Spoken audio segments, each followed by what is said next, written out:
शेरशाह एक अनोखी मछली से शादी करने का सपना देखता है और इस खूबसूरत मछली के लिए एक रिंग भी तैयार करता है।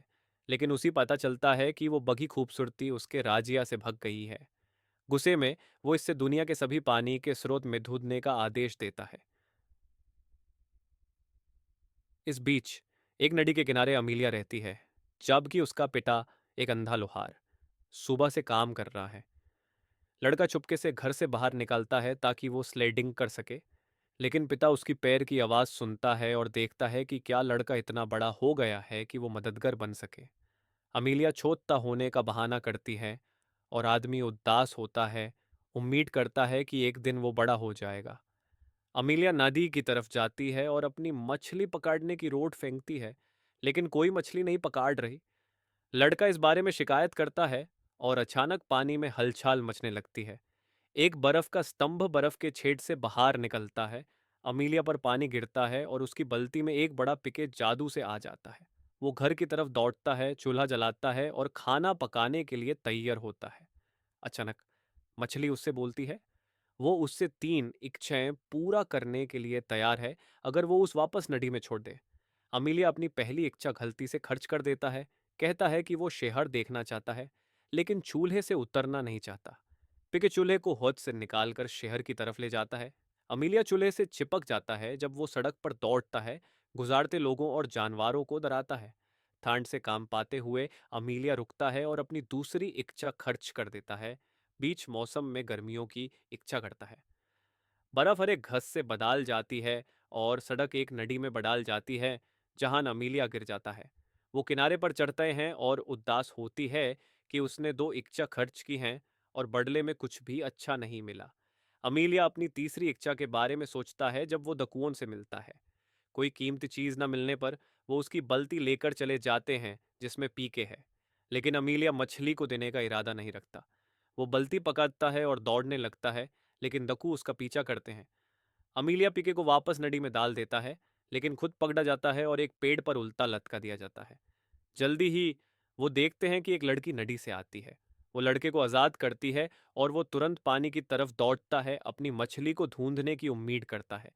लेकिन वो वहां नहीं होती। लड़की अपने आप को वसीलिसा कहती है और अमीलिया पीके की आवाज़ पहचानता है। अमीलिया उसका स्कार्फ लेता है, जो असल में एक पहेलवान है, और अपनी तीसरी इच्छा रखता है कि वो राजकुमारी अनीसा से शादी करे, जो जार फेन की बेटी है। इस समय महल में राजकुमारी अनीसा अंग्रेजी राजदूत लॉर्ड रॉथमन को प्रप्ट कर रही है, जो उसे एग्जॉटिक उपहार प्रस्तुत कर रहा है। इस समय लॉर्ड एक मैकेनिकल ऑर्गन दिखाता है, जो असल में एक फूट के द्वारा चलाया जा रहा है। जब फेन इस अद्भुत वस्तु का जायजा ले रहा है, अमीलिया और वसीलिसा जर के कोर्ट पहुंचते हैं, दीवारों पर चढ़ते हैं और देखते हैं कि क्या हो रहा है। इस बीच जार विदेशी अद्भुत वस्तु से बेहतर दिखाने के लिए दावा करते हैं कि उनके पास कुछ और बेहतर है। एक आपने आप बजने वाला बयान, और जो भी इसे सुनता है वो नाचने लगता है। लॉर्ड इसे देखने के लिए कहता है और जर बयान लाने का आदेश देता है। हालांकि वो जानता है कि उसके खजाना में ऐसा कोई जादू का यंत्र नहीं है। अमीलिया दीवर से कूटता है और बयान को ढूंढने का प्रस्ताव रखता है, ये कहकर कि वो उसकी बेटी अनीसा से शादी करेगा। राजकुमारी आम आदमी की हिम्मत से हैरान है, लेकिन जार लड़के की बहादुरी और चतुराई से प्रभावित होता है। वो अमीलिया की इच्छाओं को पूरा करने के लिए मान लेता है और लड़का बिल्ली ढूंढने की तैयारी करता है। लेकिन वासिलिसा उसे चेतावनी देती है कि बईन बिल्ली एक बहुत ही चतुर और खतरनाक प्राणी है। जब वो किसी व्यक्ति से मिलता है, वो उनसे एक गाना चुनने को कहता है जो वो गाएगा। अगर उदास गाना चुना जाता है तो बिल्ली इसे गाती है और व्यक्ति सो जाता है और बिल्ली के दांतुन में मर जाता है। लेकिन अगर बिल्ली खुश गाना गाती है तो व्यक्ति नाचने लगता है और मरने तक नाच नहीं बैंड कर सकता। लेकिन ये अमीलिया को नहीं रोकती और वसीलिसा उसके साथ चली जाती है। जल्दी ही वो अंधेरे जंगल तक पहुंचते हैं, लेकिन यहाँ लड़की अमीलिया को छोड़ देती है। वो जंगली पौधों से गुजरकर आगे बढ़ता है और जल्दी ही बिली से मिलता है। बाइन अपने सवालों पूछता है और अमीलिया उदास गाना चुनता है। बिली गाना शुरू करती है, लेकिन लड़का अचानक उसके साथ गाने लगता है, क्योंकि ये वही गाना है जो उसकी माँ ने उसे बचपन में गया था। ये समझकर कि ये गाना लड़के पर कोई असर नहीं डलता, बाइन बिल्ली रोती है। अमीलिया बिल्ली को प्यार से प्यार करता है और यूज मिल्क देता है। बिल्ली अपने आप महल चलने के लिए तैयार होती है, अपना बयान ले जाती है। इस बीच वसीलिसा को एक मेंढक मिलता है जो सीजर का संदेशवाहक है।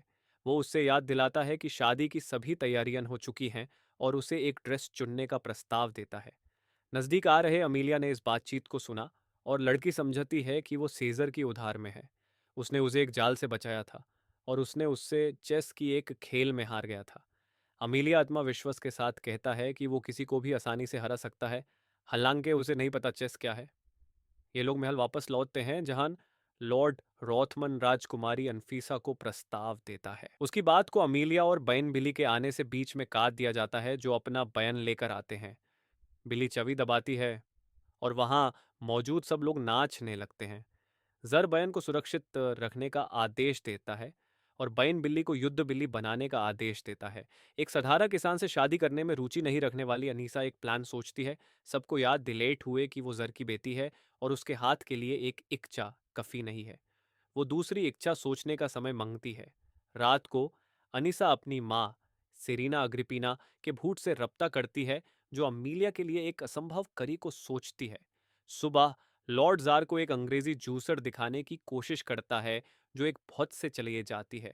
जर को विदेशी यात्रा की महानाता का मान लेना पड़ता है। फिर अनीसा उससे एक जादू की टेबल क्लॉथ याद दिलाती है, जो बिछाने पर कोई भी खाना उत्पन्न करती है। जर अमीलिया को बुलाता है और उसे टेबल क्लॉथ ढूंढ कर मेहल लाने का आदेश देता है। अमीलिया और वसीलिसा अपनी यात्रा पर निकलते हैं।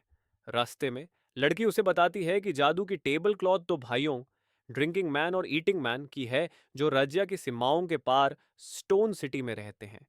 यत्राई जल्दी ही एक छोटी सी घर के नजदीक पहुंचते हैं और मालिकों से खाना मांगते हैं। बूढ़े आदमी ने कुछ कमजोर भोजन दिया और समझाता है कि उनका साल मुश्किल रहा, गर्मी नहीं आई और खेत बीज नहीं गए। अमीलिया अपने आप को दोष देता है और वसीलिसा जोडी की वाफा को सराहती है। उन्हें एक नीडल और थ्रेड की तरह तुलना करती है, लेकिन लड़का उस भरोसा दिलाता है कि वो और राजकुमारी इससे बेहतर होंगे। वो लोहार में काम करेगा और अनीसा घर संभलती है और बच्चों की परवरिश करती है। वसीलिसा सिर्फ उसके सपनों पर हंसती है। जल्दी ही ये जोड़ी एक छोटी सी पूल के नजदीक पहुंचती है, जहां एक बोर्ड पर लिखा होता है कि रशियन लैंड्स का एंड हो रहा है। लड़की उसे बताती है कि जो भी पूल पार करेगा वो रशियन भाषा भूल जाएगा और सिर्फ विदेशी भाषा में बोल सकता है, लेकिन अमीलिया उस पर विश्वास नहीं करता। वसीलिसा आगे चलती है और अमीलिया से समझ में नहीं आने वाली भाषा में बात करती है। दरगया लड़का पूल की तरफ वापस आता है, लेकिन वसीलिसा हंस रही होती है और वो समझता है कि उसने उससे चालाकी से प्रभावित किया है। वो उसके पीछे दौड़ता है। जल्दी ही वो स्टोन सिटी पहुंचते हैं, जहां वो दो आदमी देखते हैं जो लगातार खाना खा रहे हैं। उन्हें सुनते हैं कि वो ऐसे जीने से थक गए हैं और कोई उनसे टेबल क्लॉथ ले जाने वाला चाहते हैं। अमीलिया उनके पास जाता है और जादू की वस्तु को छीनने की कोशिश करता है, लेकिन राक्षस उस पर एक नरियल मार देते हैं और वो बेहोश हो जाता है। फिर वसीलिसा उनसे स्प्रिंग वाटर मांगती है। वो अपने प्रतिबिंब को देखते हैं और शर्मिंदा होते हैं। आदमी याद करते हैं कि वो कभी बहादुर कॉसैक्स थे जो टर्किश सुल्तान के खिलाफ लड़े थे, लेकिन अब वो इतने मोटे हो गए हैं कि स्टोन सिटी से बाहर नहीं निकाल सकते। वो वसीलिसा से टेबल क्लॉथ लेने की प्रार्थना करते हैं। आखिरी पल पर मोटे आदमी अपने इरादे बढ़ाते हैं, लेकिन वसीलिसा भाग कर दो टेबल क्लॉथ और अमीलिया को साथ ले जाती है। इस बीच लॉर्ड अनीसा को लोन के बारे में बताता है और वो विदेश जाने का सपना देखती है। अमीलिया अपनी दुल्हन के लिए फूल चुनने का फैसला करता है, जो वासिलिसा को पसंद नहीं आता। लड़की लड़के की आंखें खोलने की कोशिश करती है, लेकिन वो नहीं मानता कि राजकुमारी उससे मरने के लिए चाहती है। वो अपने दूल्हन को दिया जाने वाला भाषण सुनाता है और वासिलिसा सहमत होती है, लेकिन वो तुरंत अपने आप को सुधारती है, याद दिलेट हुए कि वो किसी और से शादी करना चाहता है। अमीलिया पहली बार शक महसूस करता है। बाद में राजकुमारी को सूचित किया जाता है कि अमीलिया शहर वापस आ गया है। वो और जर चौक पर दौड़ते हैं और देखते हैं कि लड़का नागरिकों को टेबल क्लॉथ द्वारा प्रदान किए गए खाने का वितरण कर रहा है।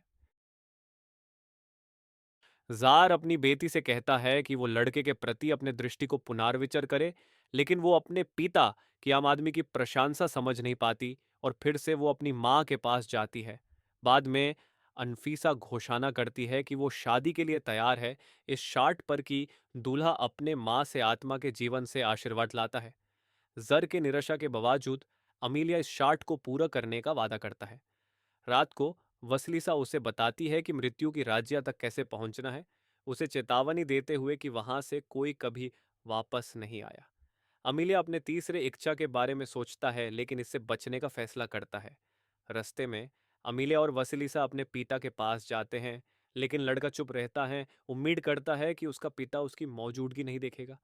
बुढ़ा आदमी वसलीसा को टेबल पर बुलाता है और सिर्फ अमीलिया के बारे में अच्छी बातें करता है।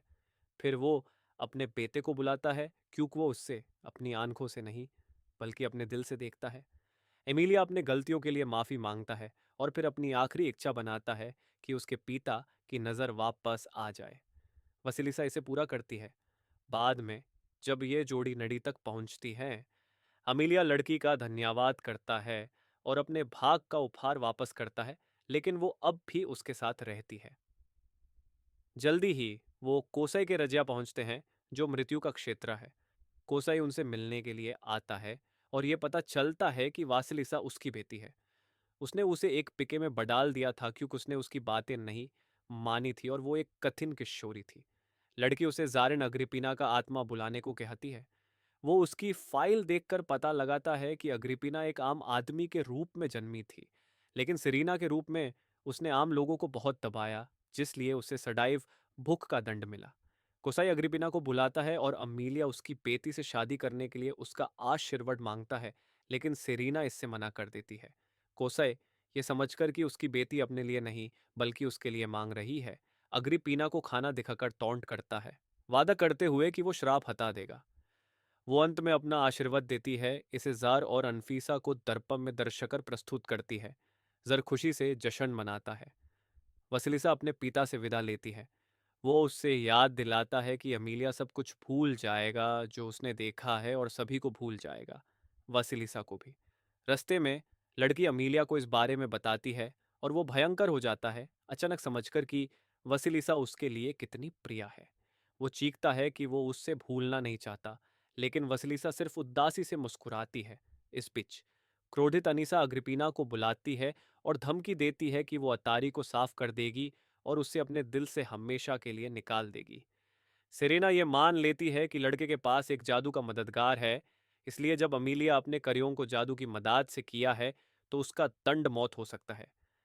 लेकिन लड़की को जादूगारनी के विचार में ज्यादा रुचि है। सुबह अमीलिया एक नौका में जगता है और वसीलिसा को नहीं पहचानता।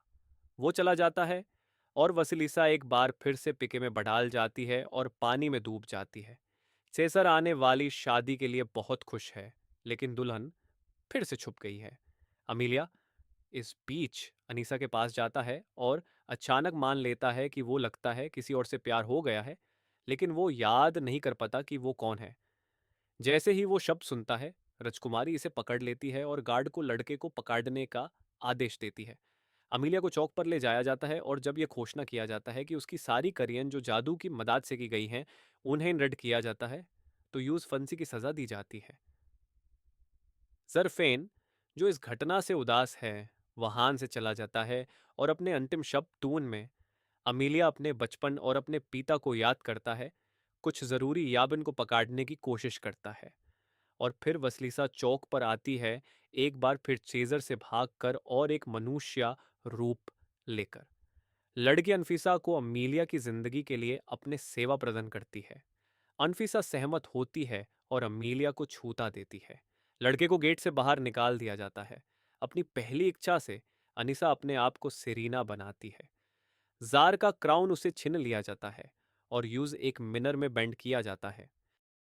अनफीसा की दूसरी इच्छा यह है कि वो इंग्लैंड के राजा की पत्नी बन जाए। तुरंत बकपाइपर्स गेट से प्रवेश करते हैं, ब्रिटिश शासक से शादी का प्रस्ताव देने वाला पत्र लेकर, और लॉर्ड रोथमन को एक बर्तन धोने वाला नियुक्त किया जाता है। अभी के लिए अनफीसा इसी पर रुकती है। इस बीच अमीलिया अपने पिता के पास वापस आता है और किसी जरूरी व्यक्ति को याद करने की कोशिश करता है। पतला ईटिंग मैन और ड्रिंकिंग मैन, जो शादी पर आए थे, जो कुछ हुआ उससे उदास हैं लेकिन कुछ नहीं कर सकते। सिर्फ जब वो अपने पिता से वसीलिसा का पसंदीदा कहावत सुनता है जो नीडले और थ्रेड के बारे में है, तो वो अचानक वसीलिसा को याद करता है और समझता है कि वो उसे प्यार करता है, न कि राजकुमारी से। वो शहर की तरफ दौड़ता है। रास्ते में उसका पिता स्टोव पर उसे पकड़ लेता है, दो राक्षस के द्वारा धक्का दिया गया। चरोन मिलकर गड्ढे तोड़ते हैं और अमीलिया वसीलिसा को बुलाता है। लड़की हैरान होती है कि वो उसे याद कर सकता है, लेकिन अनीसा उसे रोक देती है, उसे याद दिलाते हुए कि वो आखिरी इच्छा है। लेकिन अमीलिया राजकुमारी से नहीं डरता, क्योंकि अगर वो उससे नश कर दे तो वो अपने दोस्त टोन का कुछ नहीं कर सकती। तब राजकुमारी ये इच्छा करती है कि वो खुद एक जादूगरनी बन जाए, वसीलिसा की तरह। अनीसा तुरंत एक पिके में बदल जाती है, लेकिन यूस पता चलता है कि उसकी नई शक्ति बेकर है, क्यों वो सिर्फ दूसरे लोगों की इच्छाएं पूरा कर सकती है। अनीसा एक नौकर को बुलाती है और यू से आदेश देती है कि वो उसके साथ दोहराए। पीके उसकी इच्छा को डिक्टेट करता है, लेकिन वो क्वास की इच्छा करता है और पीके से एक पति ढूंढने को कहता है। तुरंत सेसार एक कुआन से प्रकट होता है और अनीसा को अपने रज्जिया ले जाता है। वो विरोध करती है, लेकिन ये समझकर कि वो एक राजा से संपर्क में है, वो उसके रानी बनने के लिए सहमत होती है। इस प्रकार वसीलिसा का श्राप तोड़ती है। अमीलिया अपने भाषण को दोहराता है, जिसके लिए लड़की ने कभी सहमत किया था, और अपनी दुल्हन को चुम्माता है। जार फिर से जार बन जाता है। अंग्रेजी लॉर्ड घर वापस चला जाता है और अमीलिया और वसलीसा अपनी हनीमून पर स्टोव पर निकलते हैं। यहाँ पर फिल्म खत्म हो जाती है। ऐसी मजीद वीडियोस के लिए हमारा चैनल सब्सक्राइब करना ना भूलना। शुक्रिया।